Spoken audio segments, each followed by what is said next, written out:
We love to talk about the wins, and there's been a big win this morning for Australian beef exporters after China lifted a trade ban overnight. We're told it's effective immediately. It is good news, but two exporters remain on the suspended list. Joining me now is the Australian Meat Industry Council CEO, Patrick Hutchinson. Patrick, thanks so much for your time. Let's talk about the good first. This has been almost 5 years since these exporters were locked out of the market. So this is going to be delightful news for them this morning. Yes, good morning. Yeah, absolutely delightful. It's not just delightful for them; it's also for their employees and also the farmers that supply them. You know, we are Australia's biggest manufacturing industry, and so these manufacturers who take a whole and disassemble them and sell all these parts around the world always work hard to make as much value as possible from the product that they have, and this helps very much those facilities to be able to further underpin and compete strongly. Yeah, what about the ones that haven't been given this reprieve? What happens now? Look, we're still working through that. It's a very long, obviously a very long process. The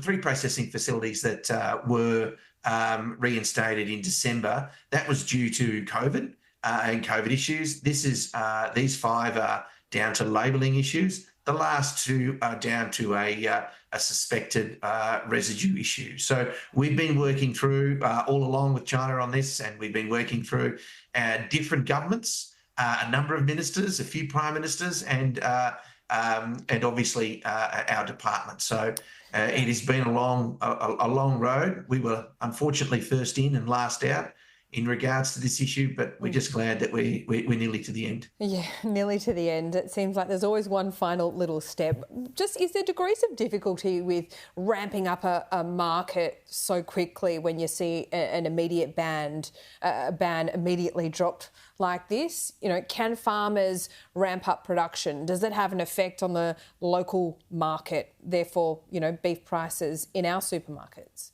Yeah, so very complex question there, but I would couch that by saying that we actually have already been and stayed in the market. So unlike unlike barley and wine, where it was a tariff-related issue, which basically made them the China market inaccessible for them, or be it timber or lobster, where it's just the product was banned.